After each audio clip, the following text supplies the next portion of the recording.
score 40-36. While Judge Barbara Perez has it 39-37.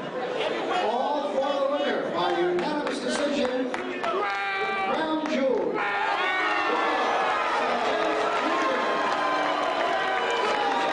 You know it's AB, always balling, always bored, a lot of bills.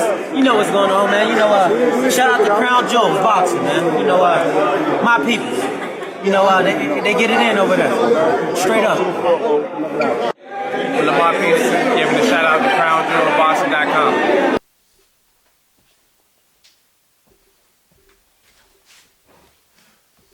What's good, YouTube? Crown Jewel from Crown Jewel Boxing. Back with a gem. I got a guest with me today. Gonna be on pretty regularly. As y'all can't see by looking at him, this is my namesake, my firstborn. This is Jewel the Third, and he been around boxing pretty much all his life. Of course, he's my son, but also a week ago decided he wanted to try his hand at boxing. He always wanted to box as a kid. I wouldn't allow it. He's 22 now, kind of told me I can't tell him he can't. And of course, I'm not going to let him do it without me because I want to make sure he's safe and everything's on the up and up. So we're embarking on a journey of trainer and fighter for now, in addition to dad and son. So we'll see how that works out. But I want to chronicle his development as a fighter on my YouTube channel, so you guys will get to see him go from the very beginning to wherever he ends up. In addition to that, you know, I want him to educate himself on the sport of boxing. One of the ways I get him to do that is by getting him to start paying attention to what's going on in boxing and coming on and talking with me about it, because intellectually, boxing is 90% mental in my opinion, and if you don't feed your mind with good boxing information, you can do all the physical training you want. I don't think it's going to turn out the way you would like. So he's getting his mental education on boxing while he's developing physically, and this is going to be a part of it, and you guys will get to watch it develop. With that being said, I got a couple topics I want to get into with him on here. Devin Haney and Ryan Garcia had their two presses last week. The second one, both were a little shaky, but the one in Los Angeles has drummed up a lot of conversation. A lot of people feel like Ryan was acting bizarre, talking about his drug use. I kind of think it's overstated, and I think some of the things that maybe Devin Haney should take some of the blame for have been placed on Ryan unfairly, and we'll get into that. But also, you've watched, right, the footage of sparring between Gervonta Tank Davis and, you know, Devin Haney, and the famed sparring session that everybody's talked about but nobody has seen up until this point at the Mayweather gym. The narrative that was ran with for a long time was that they sparred twice, once at the Upton Recreation Center in Baltimore, in which, you know, Tank was too much for Devin and Devin's father pulled him out the ring, and then again a little later at the Mayweather Boxing Club the day before Adrian Broner fight, I forget which one. And most people say, because of, you know, what was put out there by Bill and Devin, that Devin got the best of that. Well, it didn't quite go the way he said. I'm not saying he didn't have his moments, because we didn't see the whole thing. But when asked about this recently, Devin responded, "I beat the out of him." That's not what was displayed on the tape, huh, son? You want to talk about what you see on that video?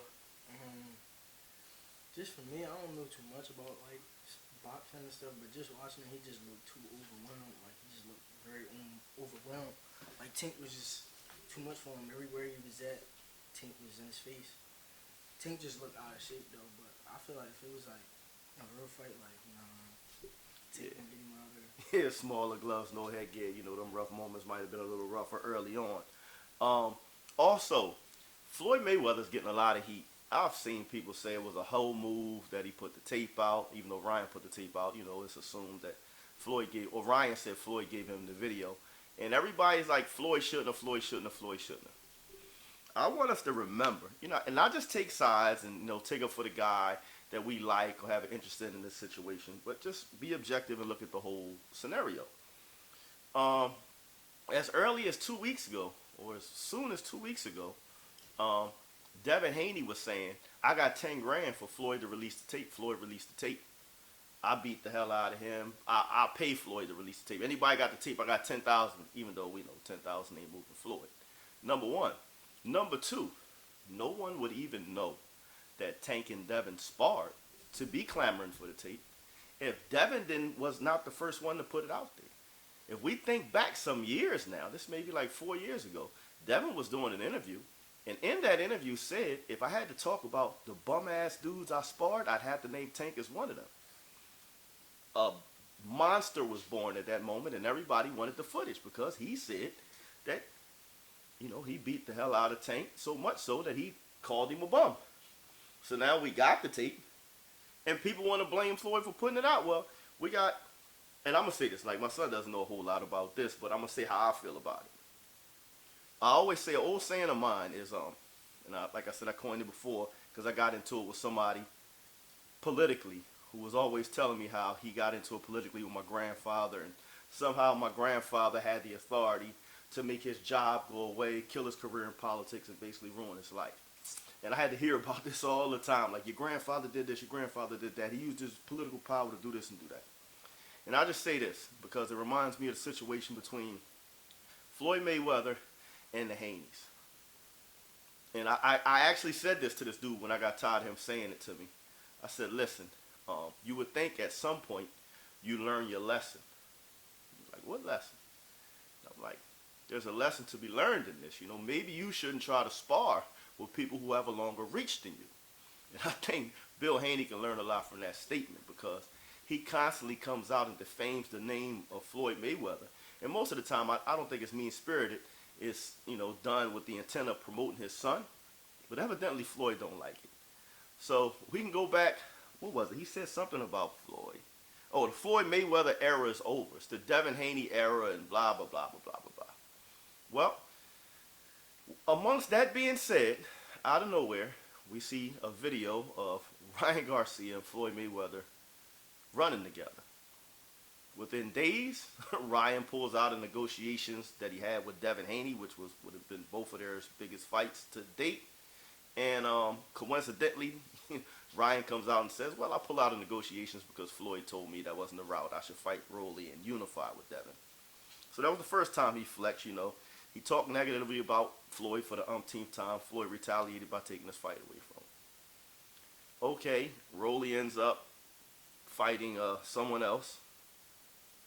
They revisit the negotiations. So I guess Bill gets emboldened by this. Ain't nothing Floyd could do. You know, Ryan had to come back and work with us. Cute, but he decides to, you know, insult Floyd again. And Ryan comes out and says, Floyd showed me the video that we all know exists. Everybody says Floyd's the only one that has it. And he says he's seen Devin rocked. Bill responds by going at Floyd again. Again, I think not the smartest thing in the world to do. I'm going to call Floyd the Don of boxing right now because it seems like this dude's behind the scenes just pulling strings and making stuff happen and making people's lives miserable who speak on his name. So I probably shouldn't speak on his name. But now, Bill goes even further and says, Floyd's hating on my son because my son retired him and showed him he can no longer be a competitive boxer because he sparred him before the Conor McGregor fight, which we all knew Floyd was retired from competitive boxing prior to the Conor McGregor fight and wasn't considering fighting any young, dangerous fighters at that time, but he's running around. My son 6-0'd Floyd in sparring. I'm one for one that always says, I don't give a damn what happens in sparring. I've seen world champions get their ass whipped in sparring. I've seen them fight those same guys that whip their ass in sparring and knock them out. So sparring doesn't mean a whole lot. Some guys get up for sparring, some guys don't. Some guys are gym warriors. They look great in sparring, get under the lights and look like shit. So I don't put a whole lot in sparring. Unless one guy just can't take the other guy's power, because that doesn't change when you get on smaller gloves and headgear. But for the most part, I don't put a whole lot in the sparring. But Bill starts, you know, we retired Floyd. Floyd has pride. I don't know this. I have no inside information, but just in watching over the years, you know, he's a prideful individual. It's like, oh, that's what we're saying.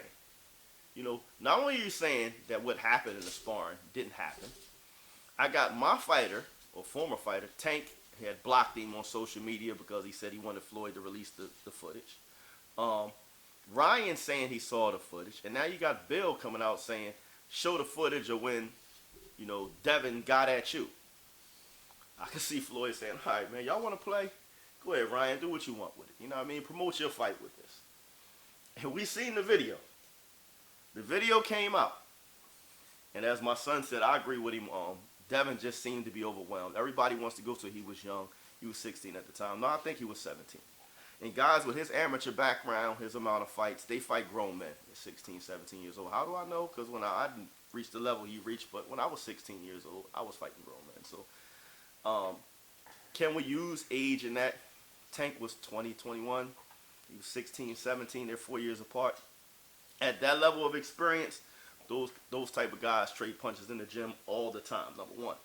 Number two, I can't give you the young pass when you were running around telling everybody you beat the hell out of Tank.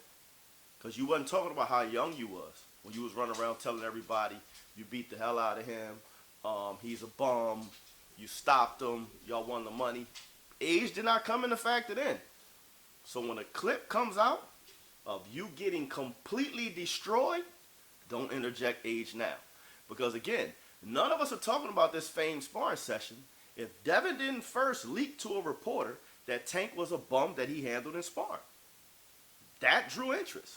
And now, I mean, we got to look at it and say, damn, Ryan Garcia and Tank are about to fight, and the biggest thing being talked about is Gervonta Davis knocking one out and beating the other one up in sparring. So even when they're fighting each other, the biggest topic of discussion is Gervonta Davis. And like I said, and now people are mad at Floyd. Don't be mad at Floyd. Y'all decided to say this man's name. I feel like when people get put in the hot seat, they try to point their finger. That's Yeah. I look at it. You know, everybody can't stand the pressure being on them. And like I said, sometimes we got to take onus.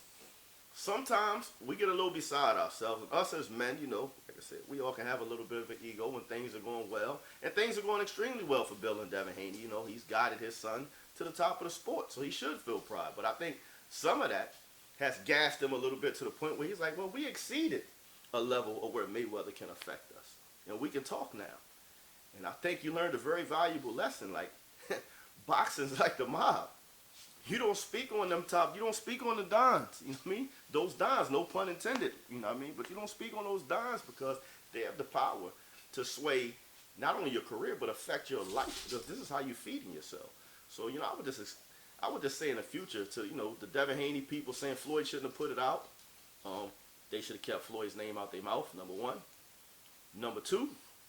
To those that say Devin was young. He should have thought about how young he was and actually remembered exactly what did happen in all of the sparring before he decided to talk all the talking he was doing on YouTube. I mean, they're lucky that he was able to build his career to this point before the truth came out because, let's be honest, most of what Devin's career at a high level was built on, the attention he got, came from him talking about beating up Tank and sparring. So he's benefited tremendously from saying he got the best of this sparring. And he's been talking about it and using Tank's name to build his star power to this date. So really, he's lucky that it didn't come out to now because he's already at the dance. Had it happened prior to him coming to the dance, people might have turned their back and been uninterested in seeing him fight. Because, again, it's one thing to have somebody get the best of you in sparring. It's another thing for a minute and a half clips of you being complete defensive and survival mode. There was a time where you was hanging on to one of his gloves with two gloves. And that's another thing. People were talking about he wasn't out on his feet. First of all, the camera was to the back of him, so we can't see what the people in front of him, Mike Stafford and Adrian Broner, was saying. Most people know, like, an in-shape fighter has good legs. So when they get rocked, you may not always see it in their legs, but the people looking in their face saw enough that they thought they needed to intervene. And if you look at his reaction when they intervened, there wasn't much of a protest. The reality is he was getting pummeled at that time. And I would say, with the way Tank punches, if he wasn't out at that point, he was definitely defenseless. And if AB didn't step in, he would have been out. And that may have ruined Devin Haney. And we may not be talking about Devin Haney, the multi-time, multi-division, former lightweight undisputed champion. We may not be talking about that had they let that sparring go any further. And we all know how it goes. Floyd Mayweather gave a story. Adrian Broner gave a story. Both of their stories turned out to be true. And I said beforehand, They were the most believable stories because we've seen it in the gym. If you've been in the gym, you've seen it a million times. There's a talented fighter that's not in that great of shape. And then there's a really good, a little less talented, but a good fighter who's in really good shape. The way those sparring sessions generally go is the really talented fighter gets out early on that less talented, better conditioned fighter because he know he don't have a lot in the gas tank. So he's going right at it. And if they had doghouse rules and money on the line, I can see why he's just going to walk straight to him and try to get him out of there. And I believe he would have got him out had Adrian Broner not stepped in. Once they stepped in, stopped it, by both sides accounts, there was a melee. They didn't get back to sparring until things had calmed down and they cleared the ring. At that point, Devin had got himself together. Tank had climaxed mentally and emotionally and came down. And then they started again. At this point, in his mind, he's already done what he came to do. He's probably a little less fresh. He was traveling, just got there, and he's out of shape. Like I said, we've seen in the gym a million times a talented guy gas and a less talented guy get the better of him towards the end of sparring. That's what Broner said. That's what Floyd said. That explains why, you know, the money was exchanged the way they say it was. But in reality, if Broner's dad should be mad at him. Because if he didn't step in at that moment and rescue Devin, he would have been finished and they would have lost the bet convincingly then. Because the bet should have ended then when two respected people jumped in and said, listen, this is it. This kid had enough. But that didn't happen or whatever. They continued. And, you know, Broner's dad probably said, based on the sparring that he had already seen, it was so one-sided, like, fuck it. No, let it ride. Let him get back in there. He just going to do the same thing again, not expecting to take the gas. So, like I said, I've seen it a million times where a more talented guy gets the worst of sparring late because another guy just outlasts him. But I will say this. That fight is a one-sided fight. The only thing Devin Haney can hope for in a fight against Tank Davis is to outlast him and for Tank to get tired. And in 8-ounce gloves with no headgear, I don't see it happening. He didn't show anything in those clips of when Tank decided to walk to him and throw punches, that he had anything to change his mind. And that's what Tank has said repetitively. How you going to keep me off you if you ain't got no power? That's what he showed in that sparring session. Completely no respect. And I'm going to say this too. That saying Tank said, your dad is going to cry for what I do to you. That saying hits a little different after seeing that sparring. Because like I said, in that moment, he had Devin defenseless. And people can say what they want. He was literally being beat from pillar to post.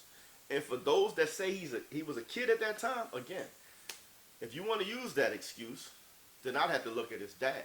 Because what is that kid doing in there with that 20-year-old, 21-year-old beast? You know what I mean? Evidently, that kid, so to speak, was used to. We've had video during that time of him sparring Sean Porter, a whole lot of other people. So he was sparring men on a regular basis. And when he got the better of it, he wasn't shy about coming out and talking about how he's beating up on these men. So don't turn around and say, oh, he's a kid, when then men turn around and do the same to him. And this is coming from somebody that, as a young kid, I sparred men.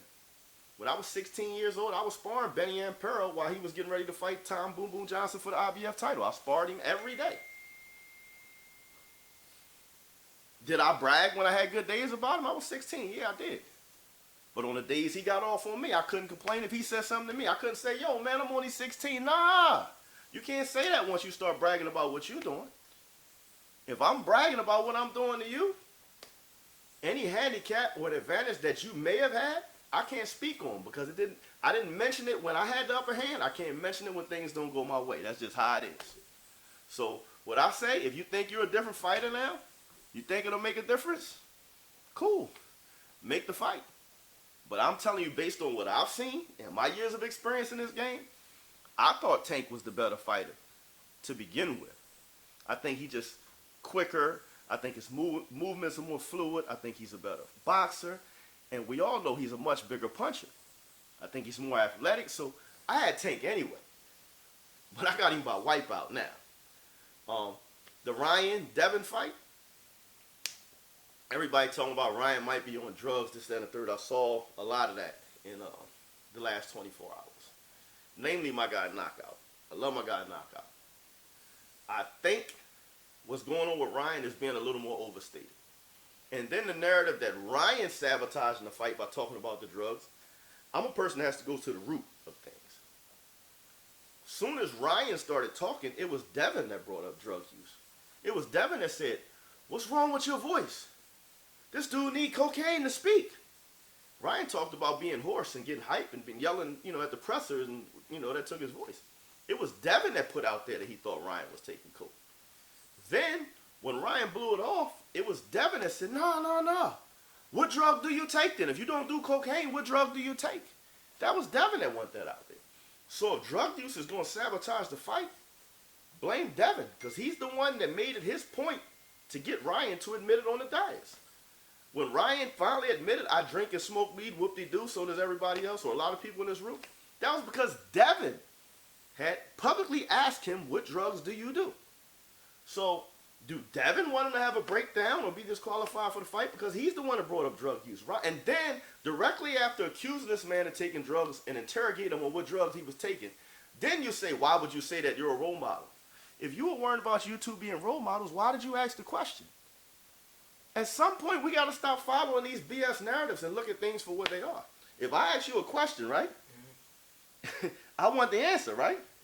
But when you give me an honest answer, I turn it on you and say, damn, why would you tell that? Would you look at me like I was crazy? Yeah. Like, you wanted that. He put it out there. So if the New York State Athletic Commission or somebody starts to seriously look at Ryan or decides to pull his license and not allow him to fight based on what was said at that press conference, Devin can blame himself because he pressed them to say it. He pressed for that information. Also, for Barbosa to be sitting up there, maybe they want to fight Barbosa.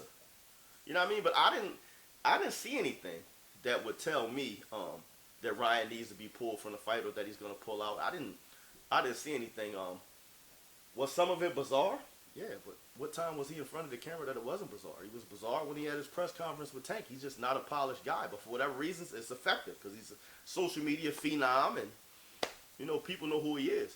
So I don't see anything that indicates that Ryan's going to pull out of the fight. I did think it was bizarre.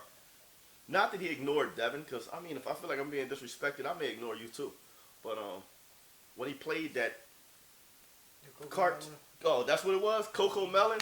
I don't know what the hell that was. He was tweaking at that point. But the mention of drugs and all that came from Devin's side. Like, Ryan didn't volunteer that information, Devin did. So if anybody was trying to sabotage the fight, to me, it would be Devin. Also, I see lies already. They talking about how many tickets they sold already. Several sites. I know y'all say, well, once the secondhand sites have them, they still been sold already. Well, the Barclays Center still has tickets, so all the tickets have not been purchased, number one. Number two, I believe there won't be a sellout because the nosebleed tickets are $300 and something, almost $400. It's not that kind of fight. They're not that big a draw. And I'm going to go on record right now and say, Tank Davis versus Frank Martin is both a better fight and a bigger fight. Y'all can say what you want, just my opinion. It's a more competitive fight, two more skilled guys. Tank much more powerful, more polarizing. Frank can punch decent. You got the Earl Spence fighter against Tank storyline. Both undefeated. It's just a bigger fight, better fight, you know what I mean? And I think Tank is a lot more charismatic, or as the young people say, he got more riz than Devin. That's why the hip-hop generation is checking for him. So people going to spend their dollar with the guy that got the riz, you know what I'm saying? Yeah, you ain't think I knew that word. Yeah, Pop got riz too. I could watch how y'all talk to me, because I could date your mom or your girl. You know what I mean? So watch how y'all talk to me. But that's all I got for y'all today. Like I said, I got to introduce my man, my junior, or Trey the third, Jewel the third. He'll be on with me, pretty frequently from now on. But also, again, we'll be chronicling his journey through boxing. Took me 22 years to allow him to do it, but he's been training for a week. Has sparred a couple times. Is doing really well. So I'll keep y'all posted. Everybody been rocking with us. I appreciate y'all. If you haven't yet, please subscribe. Please jab that like button. Please uppercut that subscribe button and hook that share button so we can grow. And until next time, keep your hands up, your chin down, your ass off the floor. Peace.